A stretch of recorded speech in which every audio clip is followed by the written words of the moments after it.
বিয়ে করে এনেছে একটা জামদানি আমদানি শাড়ি দিতে পারে না, আমার বড় বড় কথা। কিন্তু যেহেতু সেই স্ত্রী নয়, প্রতিব্রতা সতী রমণী, ওখানে তোমার কত কষ্ট হবে, আর আমি তোমার স্ত্রী হয়ে রাজপালঙ্কের ওপরে শুয়ে থাকবো? অমন স্ত্রী আমি হতে চাই না, আমিও তোমার সঙ্গে বনবাসে যাব। আস্তে আস্তে আপন ভাই লক্ষণ সে বলেছিল, দাদা তুমি বনবাসে যাবে, বনে বনে ঘুরে বেড়াবে, তোমার কত কষ্ট না হবে, আর আমি তোমার ভাই হয়ে রাজপালঙ্কের ওপর শুয়ে থাকবো, রাজসিংহাসনে বসবো, রাজভোগ গ্রহণ করব। অমন ভাই আমি হতে চাই না, আমিও তোমার সঙ্গে বনবাসে যাব। হরি বল, হরি বল। রাম বলল, আমি অনুমতি দিতে পারবো না, তুমি যাও। মা সুমিত্রা যদি তোমায় অনুমতি দেয় তবেই তুমি যাবে। লক্ষণ মায়ের কাছে গিয়েছে, মা, ও মা, দাদা তো বনবাসে যাচ্ছে, তুমি আমাকে দাদার সঙ্গে বনবাসে যাবার অনুমতি দেবে না? মা সুমিত্রা বলেছিল, বাবারে লক্ষণ, যে মায়ের গর্ভের সন্তান কৃষ্ণ ভক্ত হয়, কৃষ্ণের সেবক হয়, রামের সেবক হয়, সেই মায়ের গর্ভ ধন্য, আর সেই মায়ের গর্ভের সন্তান ধন্য। কিন্তু যে মায়ের গর্ভের সন্তান সুল্লুখর হয়, দাতাল মাতাল চরিত্রহীন হয়, লোকে সর্বনাশী করে, চিটিংবাজি করে, ও মায়ের গর্ভ গর্ভ নয়, ওটারে ভাগাড় বলা হয়। ভাগাড়ে যত শিয়াল কুকুরের জন্ম হয়, আর সৎ চরিত্রবান মায়ের গর্ভে কৃষ্ণ ভক্তের জন্ম হয়। রাধে রাধে।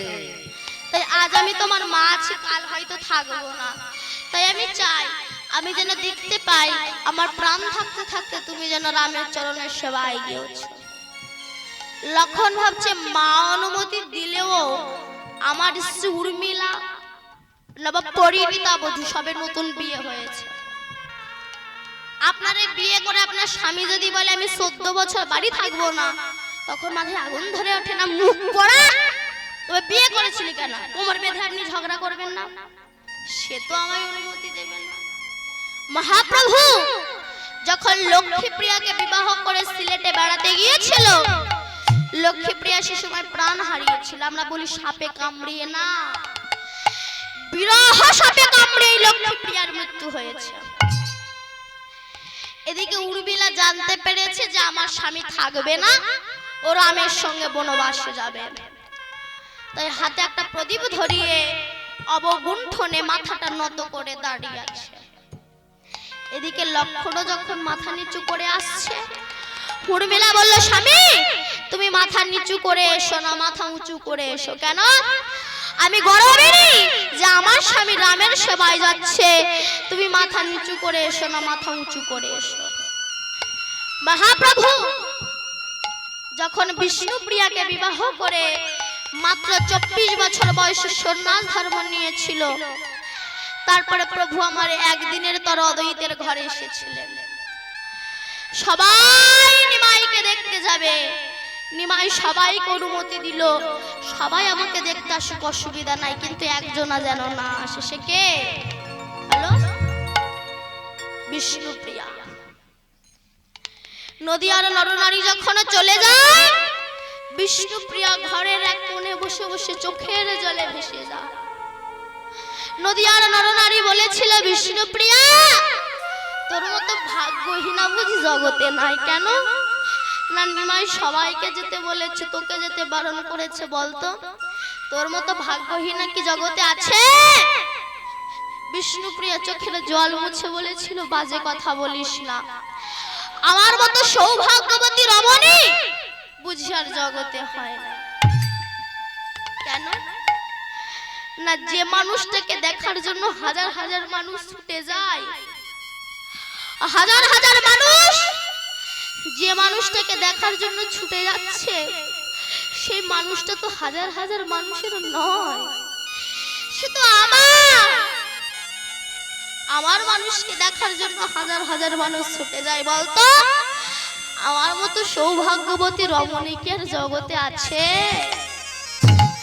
তাই উর্মিলা বলল, স্বামী আমি গর্বিনী যে আমার স্বামী রামের সেবায় যাচ্ছে। তুমি মাথা নিচু করে এসো না, মাথা উঁচু করে এসো। তবে কথা দিলাম, আমি যে তোমার জন্য প্রদীপ ধরে রেখে দিলাম না, তুমি যতদিন না ফিরে আসবে এই প্রদীপটাকে আমি নিভতে দেব না। ব্যাস চলে গেল।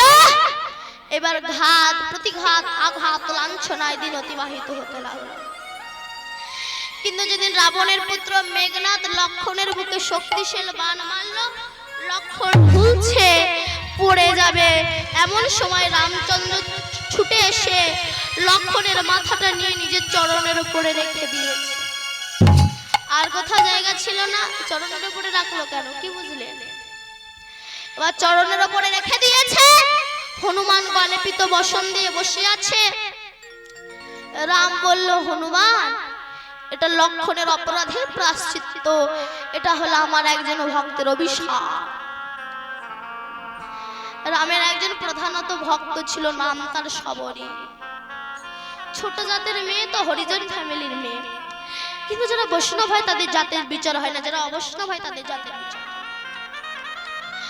তাই শবরী নিজেকে রাম ভক্ত ভেবে বন থেকে ফল পেড়ে কামড়িয়ে কামড়িয়ে যে ফলগুলো খেতে ভালো সেগুলোকে রেখে দিচ্ছে, আর যেগুলো ভালো না সেগুলো ছুঁড়ে ছুঁড়ে ফেলে দিচ্ছে। কেন? আমার রাম আসবে, আমার রাম আসবে।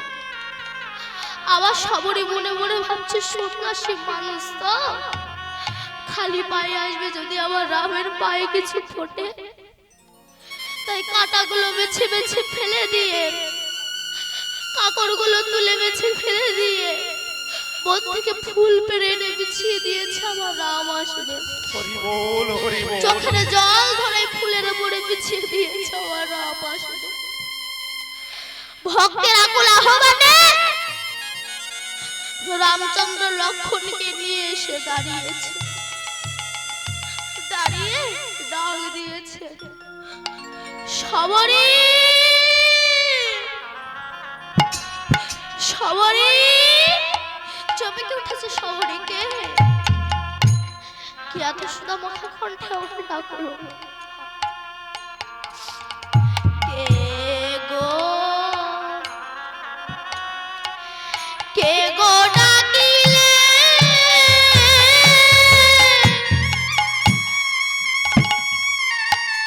আমায় শবরী শবরী বলে, আমায় কে বাড়া। আমি রামচন্দ্র, এসেছো দয়াময়, তুমি এসেছো। এতদিন পরে আমার মতো একজন হতভাগী না তোমার কানে পৌঁছেছে দয়াময়। এসে এসো প্রভু, বসো, তোমাকে খেতে দিই বলো তো। রাম বলে, কেন শবরী? আনো সেই ভক্তি মেশানো ফলের থারি, আমি গ্রহণ করি। শবরী ঢেলে নয়ন বাড়ি, আল্লাহ ফলের থারি, হে রাম তুমি গ্রহণ করো। হরি বল, হরি বল। যেই না রামচন্দ্র খেতে যাবে, অমনি লক্ষণ ছুটে গিয়ে বলল, দাদা ছোট জাতের মেয়ে এটো করে ফল রেখে দিয়েছে, তাই তুমি খাচ্ছ? এই বলে ফলটাকে নিয়ে ছুঁড়ে ফেলে দিল। বলুন তো, হিংস্র বন্য জন্তুর সঙ্গে যুদ্ধ করে যে ফল তুলে এনে রেখে দিয়েছেন আমার রাম খাবে, আর সেই ফল যদি কেউ ফেলে দেয় তবে ভক্তের মনে কতটা ব্যথা লাগতে পারে। শবরী বলল, লক্ষণ আমি ছোট জাতের মেয়ে বলে তুমি আমাকে এইভাবে অপমান করলে? শোনো লক্ষণ, যে ছোট জাতের মেয়ের এটো কুল ফেলে দিয়ে যে ব্যথা তুমি আমার মুখে দিয়েছো, এর দ্বিগুণ ব্যথা তুমি পাবে কোন দিন? না জেনে রাবণের পুত্র মেঘনাদ তোমার বুকে শক্তিশালী বাণ মারবে, সেদিন তুমি আমার থেকেও বেশি কষ্ট পাবে। লক্ষণ বলল, আমার ভুল হয়ে গিয়েছে, আমি বুঝতে পারিনি তুমি রামের এত বড় ভক্ত। উদ্ধার হব কবে? না যে ছোট জাতের মেয়ের এটো কুল ফেলে দিয়েছো, ওই কুল গন্ধমাদল পর্বতে গিয়ে বিশাল করণ জড়িবুটিতে পরিণত। যতক্ষণ না এই বিশল্যকরণে জড়িবুটি না এনে তোমাকে না বেটে খাওয়াবে ততক্ষণ না তুমি প্রাণে বাঁচবে না। এবার হনুমান ওই বিশল্যকরণে জড়িবুটি আনতে গিয়েছে গন্ধমাদল পর্বতে। কোনটা বিশল্যকরণে জড়িবুটি চিনতে পারিনি তো, তাই গোটা পর্বতটাকে হাতে করে নিয়ে যখন অযোধ্যার পাহাড়ের উপর দিয়ে আসছে, সে সময় ভরত এই একটা ছেলে। অনেকে বলে বাবা মার মতো নাকি গুরু হয় না, ভুল।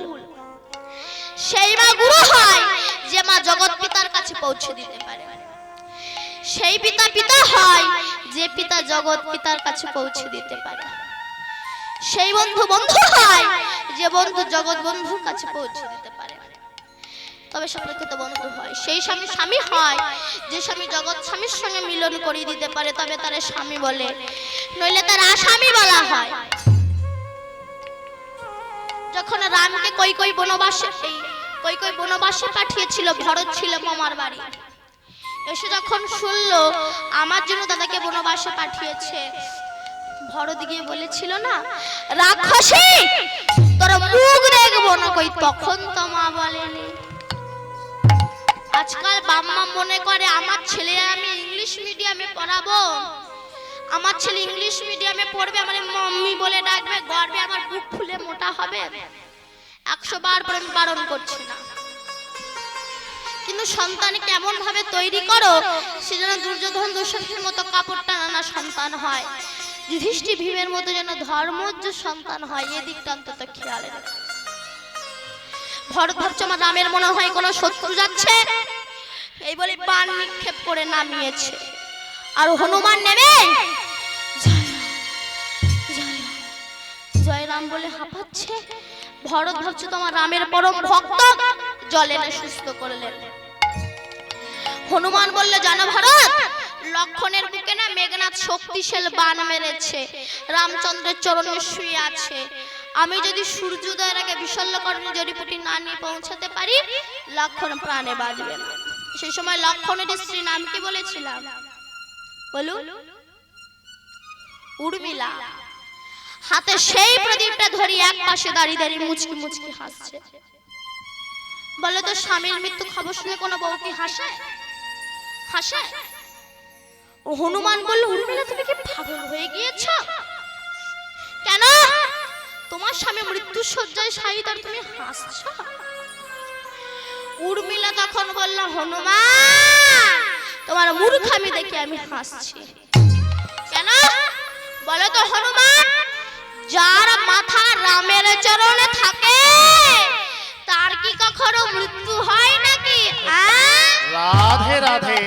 আর তুমি যে বলছো না সূর্যোদয়ের আগে তুমি যদি বিশল্যকরণে জড়িবুটি না নিয়ে পৌঁছাতে পারো আমার স্বামী প্রাণে বাঁচবে না, শোনো আমিও যদি প্রকৃত প্রতিব্রতা সতী রমণী হয়ে থাকি, আমিও কথা দিলাম তুমি যতক্ষণ না বিশল্যকরণে জড়িবুটি না নিয়ে পৌঁছাবে ততক্ষণ সূর্যোদয় হবে না। এই হলো প্রকৃত প্রতিব্রতা সতী রমণী। তাই মা ভগবান কাউকে বাদ দেয়নি, ধনী গরিব ছোট লোক বড় লোকের বিচার করেন, সবাইকে সমান চোখে দেখেছেন। গৌর হইলেন, তাই বৈষ্ণব কবি গৌর হরিকে দেখে পদগুলো লিখছে। দেখো আমার গৌরাঙ্গের দিকে তাকালে, মানবীরা হাজারে পহিল ভোর, ওরাঙ্গা নয়নে বহে কপত হিলোর। আরে মোর গৌরাঙ্গ চাঁদ, অখিল জীবের মন লোচন ফাঁদ। প্রেম জলে ডুবু ডুবু লোচন তারাম, প্রলাপ সন্তাপ আদি ভাব আদি ভোরা। কাম দিয়া কহে পুনধিক মোর বুদ্ধি, অভিমানী উপখেনু কানু গুণ নিধি। যে হইল মনের দুঃখ কি বলিব কাই, মজুবন জীবন কহিছে জুড়াই। এই রূপে উদ্ধরিল যত নর নারী, আরে রাধা মোহনে কহে নহিল হামারি। বল হরি বল। এই রূপে উদ্ধারিলা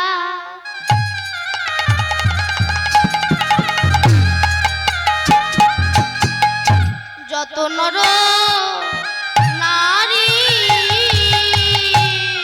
এই রূপে উদ্ধারিলা যত নর নারী। এই রূপে উদ্ধারিলা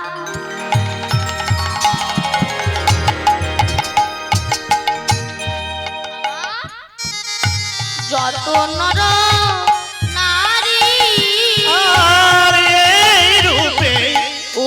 উদ্ধারিলা যত নর নারী।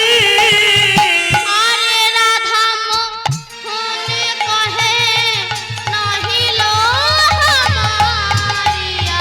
আরে রাধা মোহনে কহে নাহি লোহা মারি।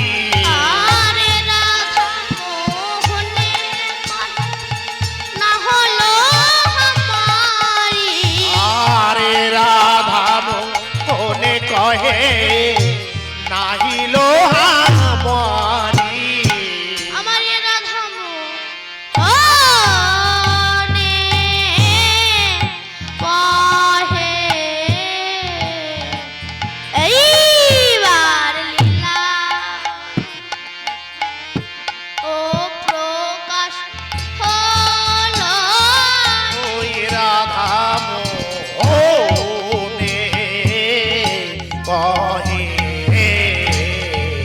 এইবার লীলা ও প্রকাশ হলো।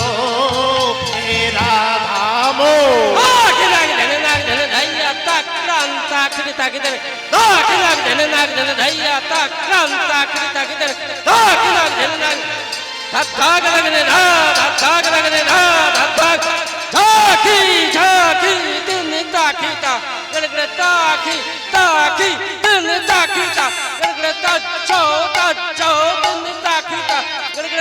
যাও তুমি দেখি যাও এইবার লীলা ও প্রকাশ হলো। এ রাধা ভুলে কহে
এইবার লীলা ও প্রকাশ হলো।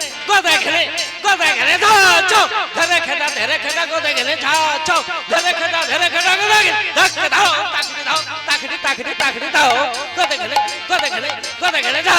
এইবার লীলা ও প্রকাশ হলো। এ রাধা মোহনে কহে এইবার লীলা ও প্রকাশ হলো। এ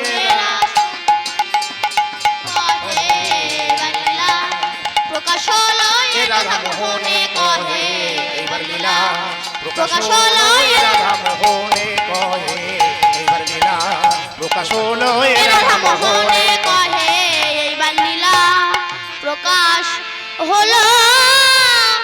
আরে রাধা মোহনে